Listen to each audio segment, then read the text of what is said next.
Roxo Media House.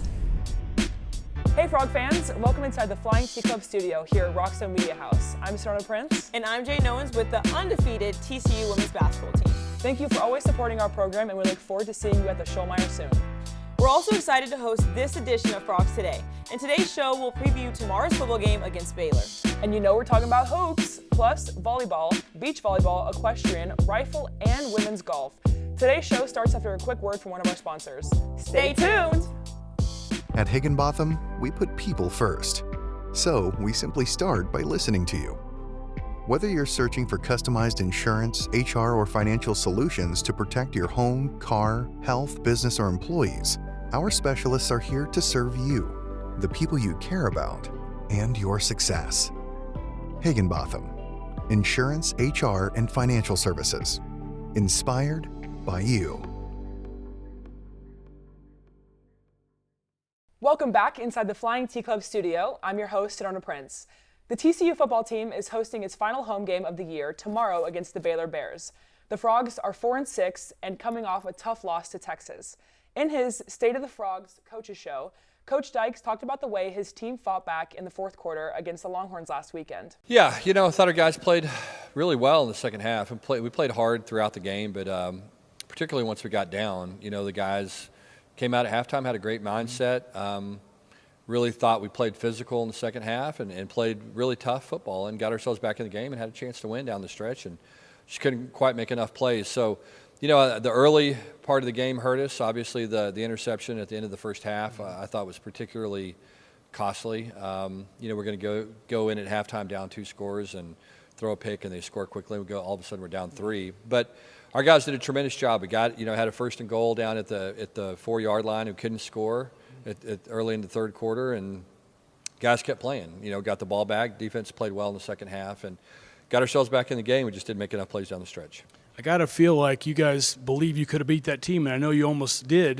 That's got to be encouraging deep down. I know you're not in this for moral victories. Yeah, but. yeah. It is. It's similar to what we've had this year. We've had 4 one-score games, and that's the difference right now between being 8-2 and where we're at right now. And so that's college football. It's the way it is. It's the kind of the opposite of what happened last year. We were 7-1 in one-score games last year, and so you've got to find a way to do it. And I've always believed that one-score games really come down to your preparation and your coaching and guys going out and making plays at the time. And so we clearly haven't done a good enough job this year in those tight games, and Saturday was another one of them. Baylor is 3-7 this season, and they're coming into Fort Worth on a 3-game losing streak. But the team knows you can throw records out the window in a rivalry game. I think it's the biggest game of the season as a TCU fan and just as a player, because they've played this game for so many years, and there's been so many great games. Like just growing up and watching the games, there's been some awesome games. So it's a big game for us. That just goes to show how big of a deal it is. And I definitely get that feel throughout the locker room. It's a big game. We don't like Baylor, so we're definitely going to do everything that we can to beat those guys. The guys know to extend their season and play in a bowl game, they have to beat Baylor. And the way they played in the second half against Texas has given them confidence. I think we finally got a glimpse. It took, dang near the whole season to finally get a real glimpse of what we can be on offense. To really just dominate a team like Texas in the second half there was good for us to see, and that's the expectation now. That's the standard as we go out and do that. And so anything under that, level of play is, below the standard. So we're definitely gonna, try to build on that, and it's good to finally see that we can be, one of the best offenses in the country. Sometimes I think it comes down to just one guy off from having a big play, so we just need to be able to execute at a higher level. They're a good team. They got good players. Run a lot of cover one. They got a good front, so we're gonna have to get open quick. But yeah, it's a rivalry, and so we know that they're gonna play really hard.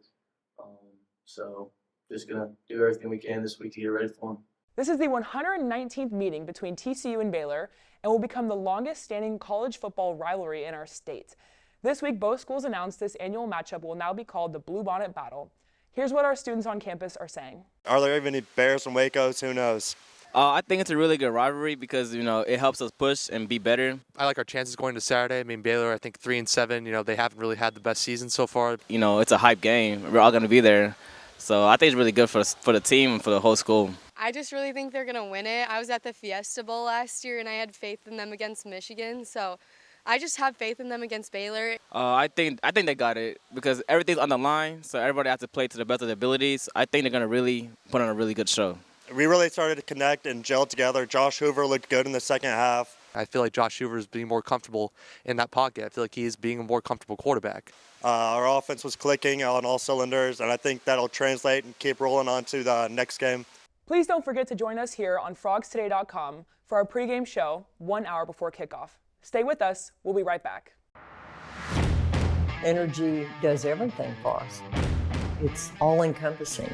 We're all benefiting and affected from it. And it is something that we all need to know about. It is the glue that holds everything together.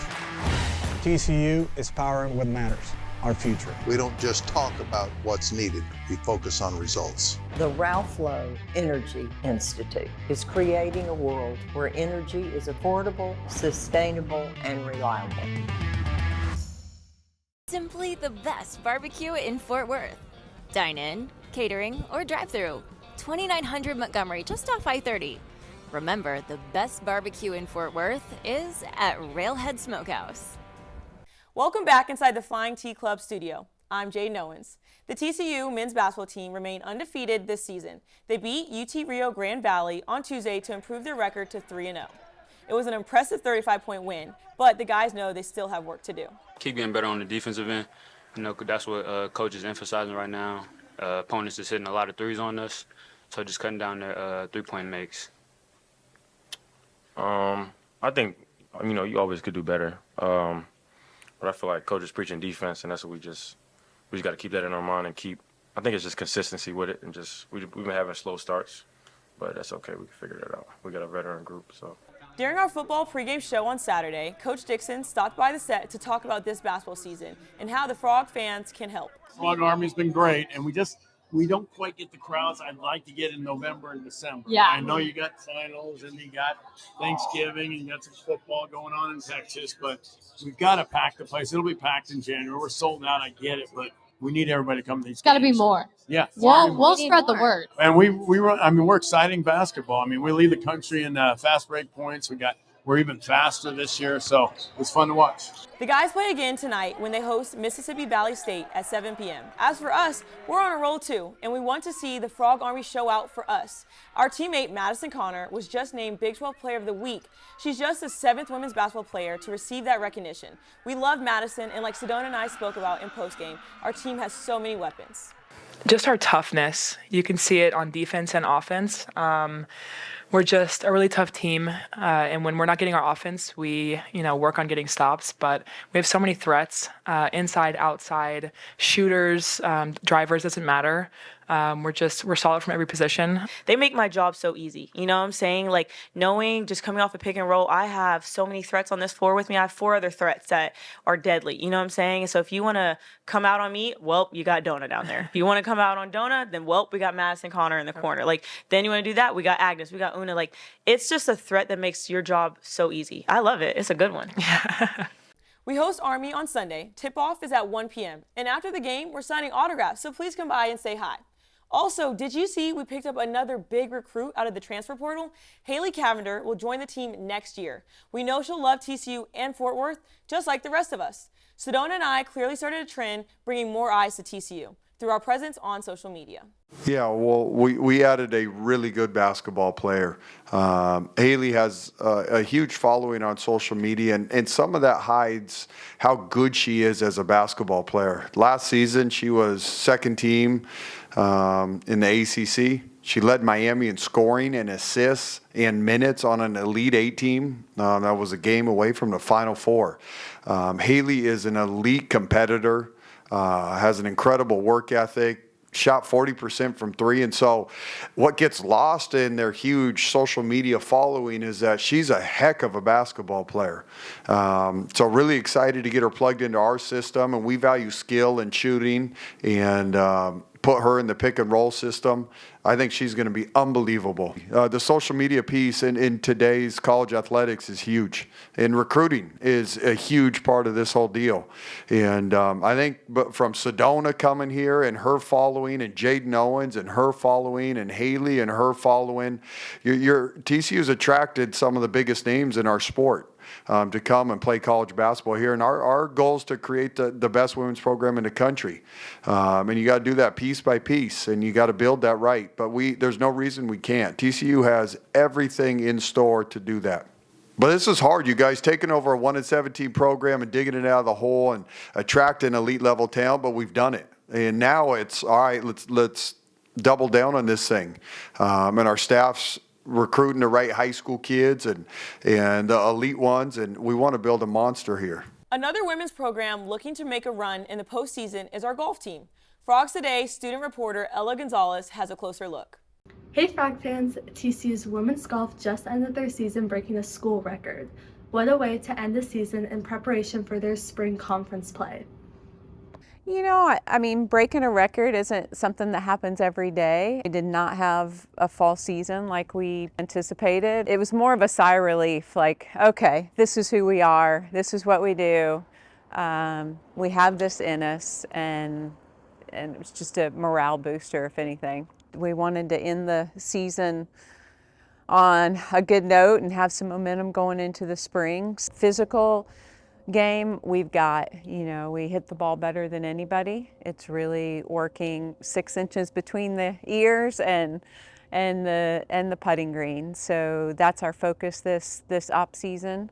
And we don't call it off season because it's not off. It's off season for opportunity, and this is our opportunity to get better and get ready for the spring. We finished great. We finished strong. We had a really strong team this year, and we broke the school record. The last day, everyone was super confident and fearless. The last tournament was definitely my best tournament of the season. I finished top 3, only 2 shots behind the leader, and I had a great last round, 7 under. It's my personal record in my whole career. It feels good to see all the hard work paying off for last tournament, and definitely set us up for a really confident mindset for next semester. Just feels good to break records. I'm a senior, so I only have 1 semester left. Upon my graduation, I plan on turning professional, which is coming up soon. And yeah, everything I've been working on the past 4 years at TCU is to get ready for my last semester and after graduation as a professional. Thanks, Ella. Now to volleyball, and the Frogs picked up a series sweep over Baylor last weekend. The Bears were ranked 20th in the country. Our volleyball team dropped a game to Houston on Wednesday. The Cougars were ranked number 21 in the country. Our volleyball team is back home next Tuesday for a 1 p.m. game against High Point University. We'll be right back. We're lucky to have a collective that's as strong and as powerful as the Flying T Club. It's a big deal for us. It is a game changer. I would just encourage any fans out there to support it. Everyone asks me, what's the biggest priority? And I say, NIL is big. Please jump on board, show these student athletes how much they mean to you. The thing about NIL is I think there's a right and a wrong way to do it, and the Flying T Clubs do it the right way. Let's keep winning. Join the Flying T Club today. John's Grill is the newest venture from John Bennell and the Bennell's Restaurant Group. A ranch-to-table concept featuring food, beer, and spirits from around the great state of Texas. Our menu is designed by Chef Sean Alvarez and features 2 chef-inspired burgers, the Fatty and the Flatty, plus a brisket menu perfect for your casual night out. Fast casual service in a fun, relaxed, family-friendly environment, featuring 11 big screen TVs for you to catch the big game on. Our mixology team has created a craft cocktail and beer menu featuring local spirits and brews from across Texas. John's Grill, home of the Players Club show each week, 2905 West Berry Street in Fort Worth, or online at johnsgrill.com. Welcome back. The TCU rifle team ended their fall campaign ranked number 2 in the country. The team has a break from competitive shooting before they start their spring season in mid-January against Air Force and Ohio State. Meanwhile, our TCU equestrian team remains number 1 in the nation after an undefeated fall season. The ladies knocked off Baylor last week to remain unbeaten. It's the program's first undefeated fall campaign. The 6-0 start puts them in a great place for their spring season and another shot at a national championship. Their spring season starts in late January versus Delaware State. And congrats to TCU President Daniel Pullen, who on the heels of his investiture stopped by our pregame show last week to talk about his love for TCU. I'm excited about the ambition of our students. Oh my gosh. I mean, I get to walk around campus each and every day in this beautiful environment, listening, learning. In many ways, I feel like I'm a student all over again because I'm capturing ideas, I'm learning about concepts, but most importantly, we're gathering dreams. And I think our students dream in a way that allows them to formulate the pathway for them to do those dreams, right? And so I think at TCU, if you can dream it, you can do it, and I wouldn't want to be anywhere else. And finally, before we go, remember to swing by John's Grill every Thursday night to watch the Players Club. The show is taped live every Thursday at 6 p.m. This week, the national champions from TCU Beach Volleyball were guests on the show. I think our team does not really have special rituals. Because we have a schedule, like wake up this time, have breakfast, and warm up game. But before every game, we have a little team dance. It's so fun, and it's like relaxed a little bit. So we would make a circle, and then our coach would be in the middle, and he would show us some like movements, and we would repeat after her. And then at the end, we go around the circle, and then say out loud the one word that you would like to embody during the games. So like win or smile, joy, and aggressive. That's cute. I love that. That's awesome. Yeah. What would you say yours is? Like she said, Same thing. everything is mapped out on this itinerary that they send us, but maybe just the little things, in the morning, always make coffee, bring it to the locker room, always have my noise canceling Beat headphones on, kind of just chill by myself. Are you a black coffee girl, or do you need creamer? No, I'm just coffee with oat milk. Okay. I used to do really sugary coffees for the longest time, and now I just can't anymore. You can't? I need simple. Hanging out at John's Grill is always a fun time, and we've had a lot of fun hosting this week's episode of Frogs Today. For everyone behind the scenes here at Roxo Media House, I'm Sedona Prince. And I'm Jaden Owens. Thanks for watching this week's show, and thank you for always supporting TCU sports programs. Please like and subscribe to Frogs Today for the best coverage of TCU student athletes. Until next week, go Frogs! Roxo Media House.